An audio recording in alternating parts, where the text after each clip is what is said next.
La Financière agricole du Québec a pour mission de soutenir et de promouvoir, dans une perspective de développement durable, le développement du secteur agricole et agroalimentaire. Elle vous propose des solutions d'affaires tant en financement qu'en assurance et en protection du revenu, adaptées à vos besoins. La Financière agricole du Québec, fier partenaire de votre réussite. La Fédération régionale de l'UPA de la capitale nationale Côte-Nord est heureuse d'être partenaire de cette émission qui met de l'avant le savoir-faire des producteurs agricoles ainsi que la passion qui les anime. Nous sommes fiers de faire partie de la recette.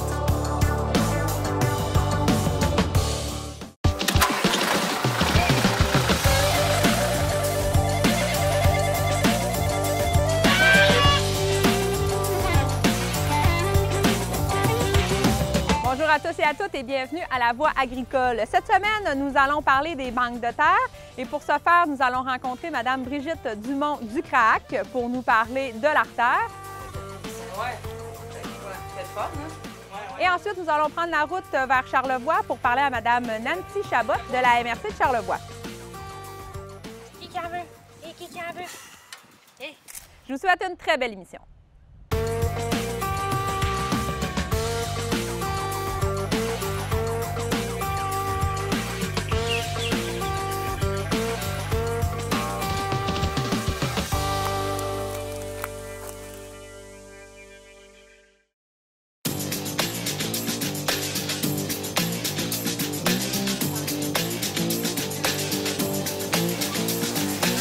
Bonjour, Brigitte Dumont, je suis directrice générale du Centre de référence en agriculture et agroalimentaire du Québec.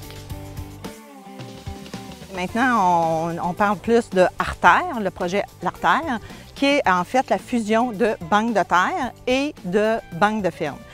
Nous, tu me parles un peu d'historique. Alors, nous, le CRAAC, on travaillait déjà avec le CISA, le Centre d'innovation sociale en agriculture, qui, eux, avaient mis en place un projet pilote pour le transfert des entreprises au niveau, et le nom s'appelait Banque de ferme. Par ailleurs, Brome-Missisquoi, la MRC de Brome-Missisquoi, avait déjà, elle, mis en place depuis quelques années, je pense autour de 4 ou 5 ans, une initiative qui s'appelle Banque de terre. Okay. Alors, nous, le projet, en fait, on a travaillé déjà depuis le mois de mars 2016 pour mobiliser l'ensemble des grands décideurs pour être capable de leur faire comprendre que les deux projets avaient leur mérite, les deux projets répondaient sensiblement aux mêmes objectifs et de dire qu'il y avait un intérêt à fusionner ces deux projets-là. Donc, c'est là que nous, on est entrés en scène, le CRAAC, on s'est fait mandater pour, et on était très contents de ça puisqu'on militait déjà depuis presque 1 an, pour rapprocher ces deux partenaires-là. Donc, on a mis en place la fusion de ces deux grands projets-là, porteurs, qui ont donné naissance à l'Artère. Ouais, c'est fun, hein? Ouais, c'est un beau projet. C'est financé comment, ce projet-là? En fait, la fusion des deux projets, Banque de terre et Banque de ferme, a été financée par le ministère de l'Agriculture. Le financement, on l'a obtenu au mois de décembre l'année dernière, donc on a parti le projet en janvier. Entre autres, le ministère de l'Agriculture, la stratégie jeunesse. Et aussi, on est allé chercher un financement spécial pour tout ce qui touche le volet recherche, pour faire travailler le CISA, le Centre d'innovation sociale en agriculture, parce qu'ils ont vraiment une expertise au niveau des expérimentations terrain, etc. Donc, il y a un financement aussi pour le CISA à travers le CRAAC. Okay. L'important qui est de mentionner, c'est que le financement qu'on a obtenu, c'est uniquement pour jumeler les outils. Regarder, bon, enfin, évidemment, faire l'embauche d'une ressource dédiée au CRAAC, puis aussi faire travailler quelques personnes au CRAAC, entre autres au niveau de la promotion, puis tout ce qui touche la base de données. Donc, le financement qu'on est allé chercher est pour la première année, donc pour l'année 2017. L'objectif étant de faire le développement de l'ensemble de tous les outils, des outils d'appui de maillage, mettre en place un bureau virtuel pour supporter l'ensemble des agents de maillage qui, eux, sont engagés par les territoires. Développer la base de données qui va permettre de recenser l'ensemble de tous les candidats, qu'ils soient des cédants ou qu'ils soient des propriétaires fonciers ou des jeunes, des aspirants agriculteurs. Ça, on n'a pas parlé encore, c'est un nom qui vient de où? Bien, en fait, l'Artère, c'est parce qu'il y avait banque de ferme, comme j'ai expliqué, il y avait banque de ferme, il y avait banque de terre, on voulait, puis banque, ça fait plus juste un inventaire ou un répertoire Donc, nous, on voulait que ça soit vraiment plus humain, ouais, c'est ça. puis que ça aille chercher, puis qu'on se différencie un peu de banque de terre puis de banque de ferme. Donc, on voulait quelque chose qui sort un peu de l'ordinaire. Puis l'artère, ben ça fait référence à l'artère du cœur, donc à tout ce qui est vivant, à tout ce qui est la passion, à tout ce qui est... qui fait fonctionner. Qui fait fonctionner l'ensemble des écosystèmes ou de l'ensemble des territoires et la vitalité des régions. Et aussi, ben, on faisait un petit clin d'œil aussi à l'artère, quand on parle d'une artère routière, ben, c'est un chemin d'accès pour les jeunes et pour les cédants au monde agricole. Ah oui, c'est bon. Là, en plus, on a comme un visuel... Puis il y a l'artère, ben, il y a l'art de la terre. L'art de la terre.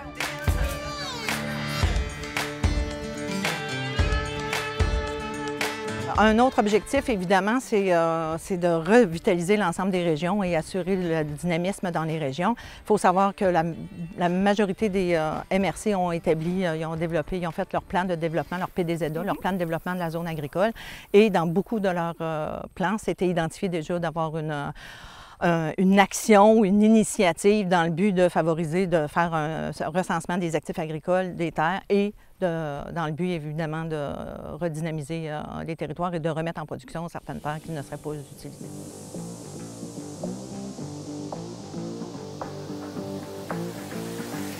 Comment on s'attend à ce que ça se déroule dans le concret, quand ça va être lancé, quand ça va être vraiment là, en place?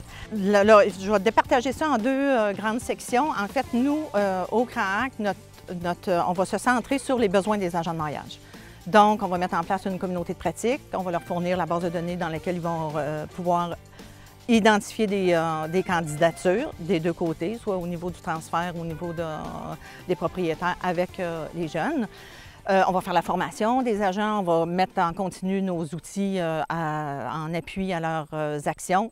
Ça fait partie de notre job. Dans le fonctionnement terrain, à ce moment-là, ça va être les agents de maillage qui, eux, vont, à partir des différents des inventaires qui vont avoir été faits, ils vont faire l'accompagnement et le jumelage avec des candidats, ils vont se référencer, ils vont regarder l'ensemble, ils vont faire la qualification, ils vont regarder l'ensemble des candidatures, puis ils vont essayer de faire le match.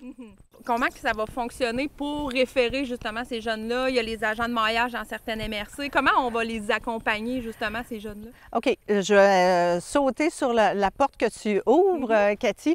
Les agents de maillage, il faut comprendre que ce ne sont pas des employés du CRAAC.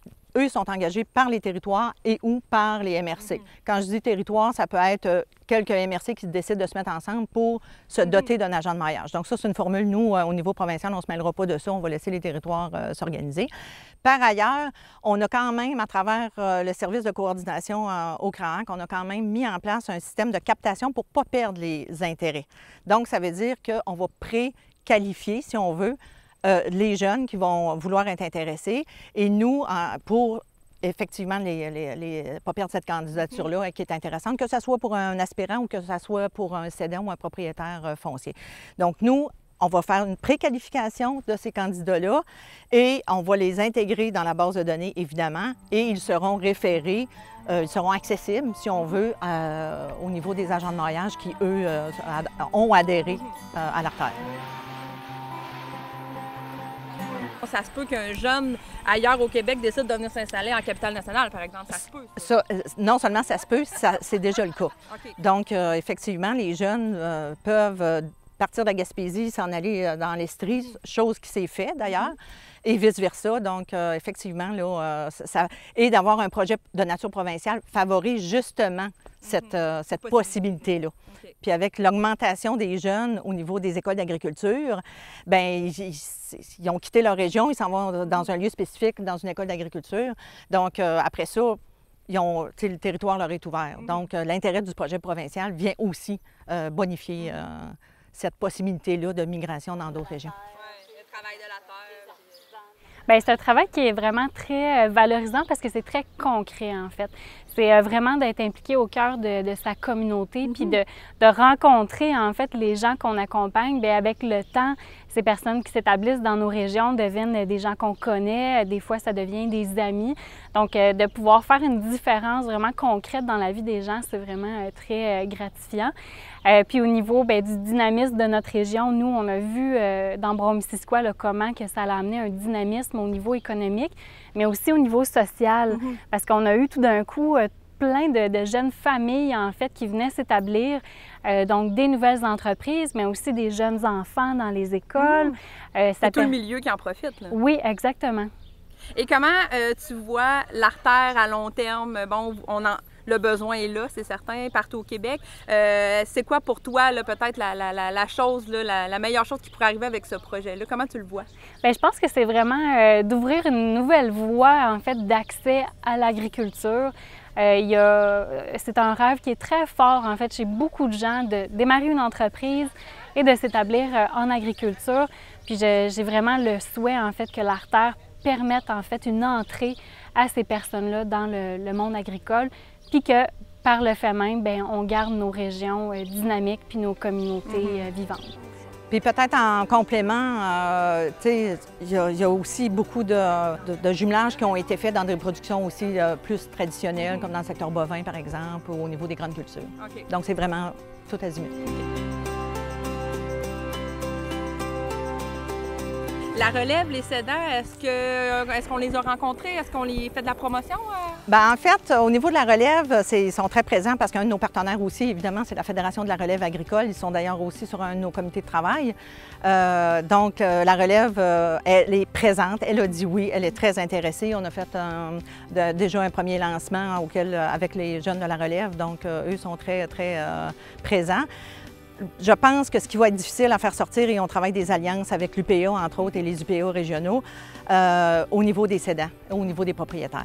Donc, il y a déjà, puis le ministère de l'Agriculture est très actif aussi sur le territoire pour identifier les terres qui sont inoccupées. Dans plusieurs régions, ils ont commencé à faire aussi des rencontres avec des cédants ou des propriétaires terriens pour leur parler du projet. Donc, il y a beaucoup d'initiatives, là. Il y a vraiment beaucoup d'initiatives, ça fusionne. Mais comment on le voit à long terme, la vision de l'artère? Ah, écoute, moi, je souhaite qu'il y ait énormément de jumelages qui aient été faits, puis qu'il y ait de nouvelles entreprises dans les nouvelles productions, qu'on soit capable de documenter ces nouveaux cas de réussite-là pour donner le goût à d'autres jeunes de se partir. Fait qu'on se donne 3 ans là, pour partir la machine puis revitaliser l'ensemble des territoires.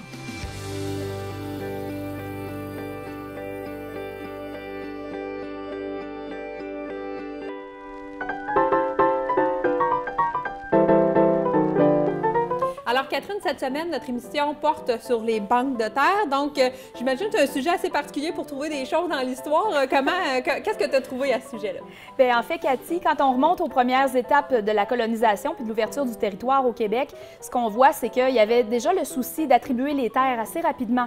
Hein, on est dans une perspective qu'il fallait peupler, il fallait établir des gens pour montrer que bon, ça appartenait à cette époque-là à la France. Alors, il fallait installer des gens qui étaient intéressés à prendre la terre et à la cultiver. Ce qui fait qu'avec le régime seigneurial, si vous vous rappelez de vos cours à l'école, donc il y avait cette attribution-là. Et on le voit sur les cartes anciennes, d'ailleurs, que assez rapidement, par exemple, vers la côte de Beaupré, là, au 17e siècle, presque toutes les terres étaient déjà attribuées. Même c'est intéressant, quand on voit de près sur les cartes, on voit même le nom des premiers exploitants. Et souvent, c'est des familles souches. Alors là, c'est le fun. On est vraiment dans le patrimoine québécois là, à 100 %. Les gens n'étaient pas nécessairement propriétaires de ces terres-là. Dans certains cas, ils étaient locataires parce qu'un bail de terre, ça existait aussi. Il y avait moyen de louer comme ça une parcelle pour pouvoir l'exploiter. On a d'ailleurs des beaux exemplaires de ce type de documents-là dans les archives familiales, dans certains cas, ou aux archives nationales. Mais quand on parle de banque de terre, moi, ce qui m'a intéressé dans ce sujet-là, je te dirais, c'est le travail lui-même de la terre. Hein? Parce que là, j'en ai un exemple très pesant à vous montrer. Ouh là là! Ici, c'est un croc à essoucher. Imaginez-vous donc, il fallait manier ce genre d'outils-là pour d'abord rendre le sol propice à l'agriculture. Il fallait enlever les souches, couper les arbres, enlever les souches, préparer le terrain, ensuite passer la charrue là-dedans. C'était du gros travail. Donc, on avait ce type de dispositif-là pour nous aider à arracher tout ça. Imaginez le travail, moi, j'en reviens pas. Ça prenait vraiment des gens très, très vaillants et valeureux. Hein? Donc, je dirais qu'à certains endroits, il y avait quand même moins de travail à faire parce qu'on avait, par exemple, des battures, des prairies. Hein? Donc, les Beaupré, la côte de Beaupré, c'est pas pour rien. Il y avait un peu moins d'arbres, donc ça pouvait faciliter un peu le travail. Mais il en demeure pas moins qu'on était quand même dans une époque où il fallait vraiment travailler très, très fort avant de faire pousser quoi que ce soit. Merci beaucoup, Catherine. Ça fait plaisir.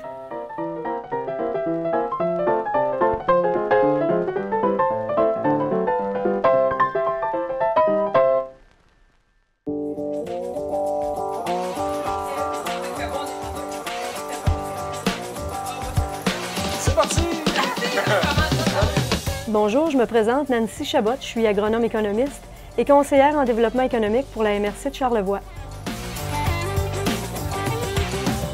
Concrètement, c'est quoi ton travail, toi, en tant qu'agente qui travaille pour cette banque de terre-là? Tout d'abord, il y a le côté propriétaire foncier.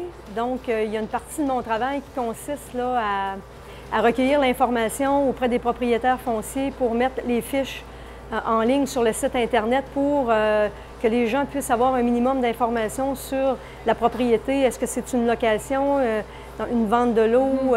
Est-ce qu'il y a des bâtiments? Est-ce qu'il y a de l'eau disponible? Quel type de culture on peut y faire aussi? Donc, j'ai un petit inventaire à faire de ce côté-là. Et de l'autre côté, il y a le travail avec soit les aspirants agriculteurs ou les agriculteurs qui sont déjà démarrés pour élaborer leur projet d'affaires, puis bien comprendre leurs besoins aussi pour le développement de leur projet.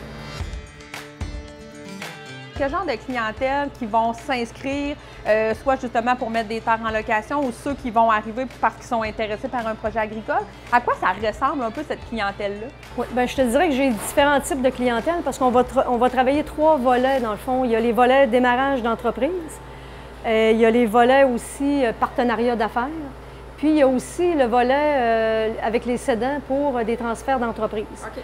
Et là, on peut travailler avec différents types de clientèle. Fait que ça peut être des étudiants qui sortent de l'école pour démarrer un nouveau projet d'entreprise. Ça peut être des deuxièmes carrières. J'ai beaucoup de gens dans ce style-là. Des gens qui ont travaillé dans d'autres domaines, soit qui ont une expérience de travail dans le milieu agricole, soit qui ont une scolarité au niveau agricole aussi. Puis, bon, ils ont travaillé dans d'autres choses, puis là, ils veulent s'établir en agriculture. Retourner à la terre. Retourner à la terre. Fait que j'ai beaucoup de gens dans ce style-là qui viennent me voir. Et il y a aussi ceux qui sont déjà dans le milieu agricole, soit avec leur famille ou autrement, puis qui veulent aussi acquérir ou démarrer une entreprise. Donc, j'ai vraiment là, différents types de clientèle à ce niveau-là. Puis, au fil du temps, là, la relève qu'on qualifie d'un petit peu plus traditionnelle, là, on en a de moins en moins. Puis, on travaille aussi davantage là, des transferts avec de la relève non apparentée. Fait qu'il y a de plus en plus de gens qui s'intéressent, jeunes ou moins jeunes, comme je l'expliquais tantôt, qui ont de l'intérêt pour le milieu agricole. Ça fait que maintenant, c'est ouvert vraiment à différentes possibilités. Le point de départ, c'est vraiment là, toutes les rencontres de consultation qu'on a faites pour justement l'élaboration du plan de développement de la zone agricole. Il y a des priorisations qui ont été établies aussi. C'est sûr qu'on ne peut pas tout réaliser. Mais il y a beaucoup de choses. Oui, il y a beaucoup de choses. Fait qu'on a quand même établi des priorités. Puis l'un des premiers projets qu'on a priorisé, ça a été le projet Banque de terre qu'on qualifie de l'artère aujourd'hui. Donc, c'est vraiment le premier projet qu'on a priorisé dans ce cadre-là. Actuellement, on est 10 MRC. OK. Puis nous autres, on était la 8e qui s'est joint. OK. Puis à l'origine, c'était Banque de terre parce que c'était uniquement les locations de terres agricoles. De terres agricoles. Bien, acquisition aussi, ouais. Location ou acquisition. Donc, ça continue d'évoluer. Puis ce qu'on espère, dans le fond, c'est qu'en bout de ligne, les MRC du Québec se joignent au projet pour vraiment se réseauter ensemble. Puis, comme la coordination est faite par le CRAAC aussi, bien, ça permet d'harmoniser les services puis d'être capable d'offrir un service de première ligne qui est intéressant. Et aussi d'échanger entre MRC, parce qu'il peut y avoir des candidats qui sont de l'extérieur, qui veulent venir s'établir ici. Et moi, de mon côté aussi, je peux avoir des gens de mon milieu puis qui auraient le goût puis qui ont vu des propriétés intéressantes ailleurs puis qui veulent aller s'établir dans d'autres MRC. Fait qu'à ce moment-là, on peut s'échanger de l'information puis travailler les dossiers conjointement pour permettre aux gens, dans le fond, de réaliser leur projet agricole.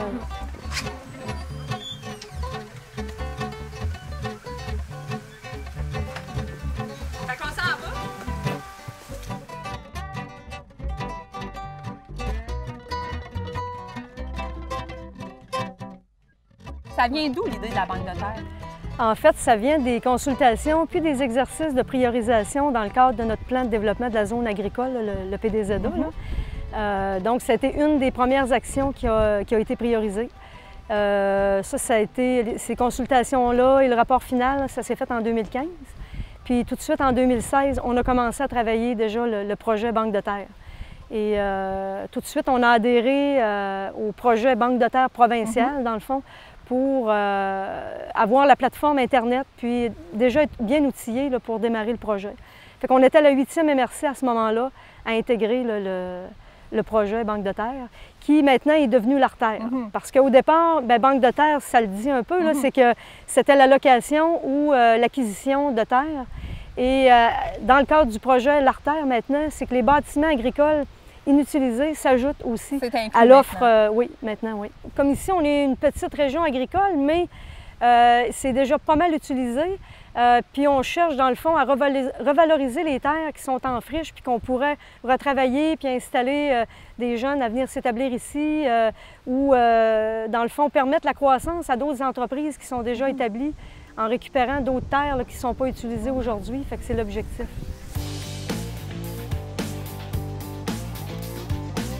C'est quoi l'objectif avec ce projet-là, dans le meilleur des mondes, là, où on veut en arriver avec ça? Oui, je dirais que ce serait de maximiser l'utilisation de notre zone agricole le plus possible, là, dans le fond, pour permettre le maximum, dans le fond, la réalisation d'un maximum de projets. Parce qu'une région comme ici, comparée à d'autres régions qui ont peut-être plus de territoire agricole que nous, c'est pas toujours évident, là. Puis bon, il y a le coût des propriétés aussi qui a une incidence sur la réalisation du projet. Donc le fait de passer par des locations comme ça, sur des plus petites superficies, bien, on peut travailler d'autres types de projets. Puis là, je dis agricole, mais on joint aussi le volet agroalimentaire qu'on peut travailler également. Donc, ça permet sur des plus petites superficies de réaliser différentes choses. Il ne faut pas négliger non plus le côté forestier. Fait que ceux qui ont des propriétés puis qui veulent mettre en valeur le côté forestier, bien, on est ouvert aussi à recevoir ce type de projet-là.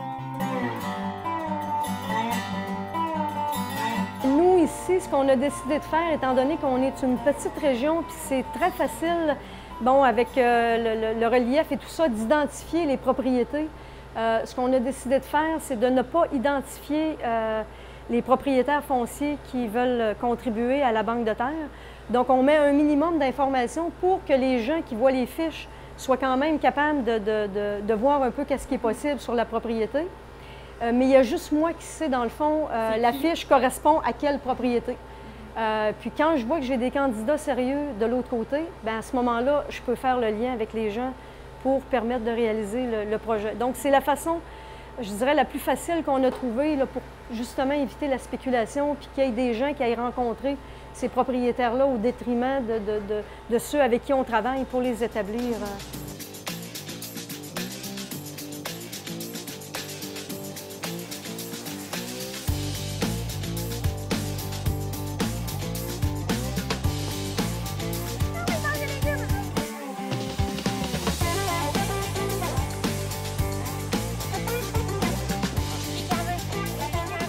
Ça arrive des fois que le processus ne se rend pas jusqu'au bout pour différentes raisons. Il y a différents critères, j'imagine, à respecter selon les demandes. Oui, c'est ça. Bien, dans le fond, ça prend des candidats qui sont sérieux.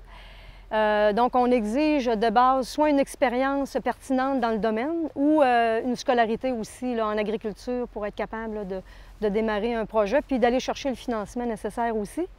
Puis, c'est ça, de fil en aiguille, bien, on élabore le plan d'affaires et tout ça. Ensuite, lors du jumelage, on fait quand même rencontrer les gens parce que c'est un peu comme un mariage. Oui. Dans le fond, il faut que les gens se plaisent à travailler ensemble puis que le propriétaire foncier, bien, il trouve ça agréable d'être avec cette personne-là qui va utiliser les lieux chez lui. Donc, il faut que le jumelage là, soit bien fait par rapport à ça aussi. Donc, au fur et à mesure qu'on fait les rencontres, les gens se parlent, on travaille le dossier, puis ensuite, on peut arriver à la concrétisation. Mais effectivement, comme tu le dis, en cours de route, il peut arriver que, pour différentes raisons, que le processus s'arrête, puis on arrête toute la démarche. Et j'imagine que quand il y a jumelage, tu restes une ressource importante pour la personne qui a été jumelée, je suppose. Oui. Tu es aussi une source de référencement parce qu'il y a plein d'autres intervenants qui peuvent travailler avec cette personne-là. Donc, c'est aussi ça là, que tu as à faire par la suite, oui, c'est ça. C'est ça mon rôle, et tout d'abord de travailler avec le promoteur, le plan d'affaires. Mais quand on arrive justement à l'aspect financier, puis qu'on a besoin de travailler avec d'autres partenaires, que ce soit pour leur intervention financière ou pour d'autres aspects techniques ou peu importe, à ce moment-là, je travaille avec d'autres intervenants pour permettre la réalisation du projet de façon la mieux possible. Qu'est-ce que toi, tu trouves difficile là, concrètement sur le terrain là, qui aurait peut-être place à amélioration ou qu'on verrait peut-être travailler? Bien, je dirais avec le temps, comme actuellement, j'ai un certain nombre de fiches qui sont disponibles, mais ce serait qu'il y ait un réflexe, que les gens de Charlevoix aient de nous téléphoner ou de nous parler, dans le fond, de leur projet, de mettre à contribution leur propriété. Et c'est qu'il y ait un réflexe qui se crée là, rapidement. Là. Que le projet puisse prendre oui, un peu pour que plus ça prenne un d'ampleur. petit peu plus d'envol. Puis je dirais l'aspect positif, le fait d'être en réseautage avec les autres MRC, bien, ça nous permet de ne pas travailler tout seul dans notre coin. Fait qu'on a même une plateforme où si on a des questionnements, on envoie un petit courriel, puis on a des collègues de d'autres MRC qui peuvent nous aider à trouver les renseignements qu'on a besoin pour pouvoir poursuivre. Donc, le réseautage est vraiment intéressant. C'est comme une grosse équipe de travail à travers la province, oui, finalement. Puis cet aspect-là est vraiment intéressant. Là. Fait qu'on ne se sent pas tout seul dans notre coin.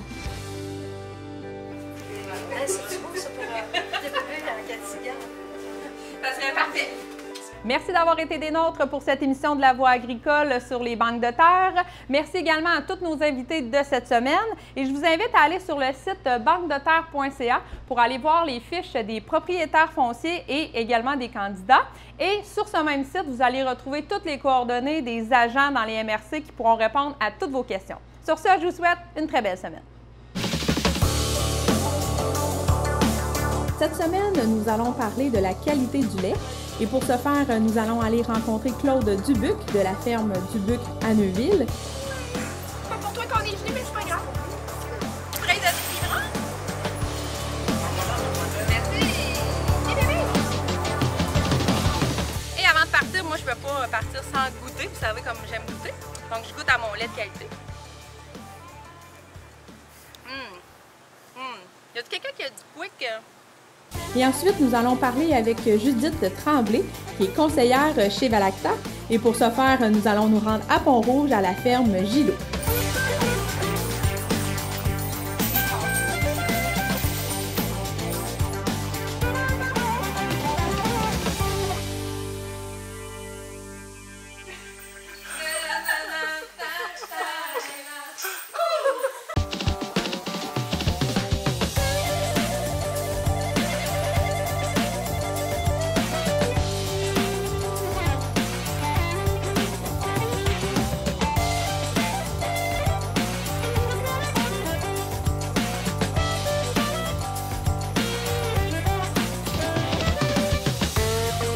Cette production télévisuelle est rendue possible grâce à un financement obtenu de l'entente sectorielle sur le développement des activités agricoles et agroalimentaires de la capitale nationale et de la ville de Lévis 2017-2019, qui regroupe 12 partenaires provenant du milieu gouvernemental, municipal et agricole.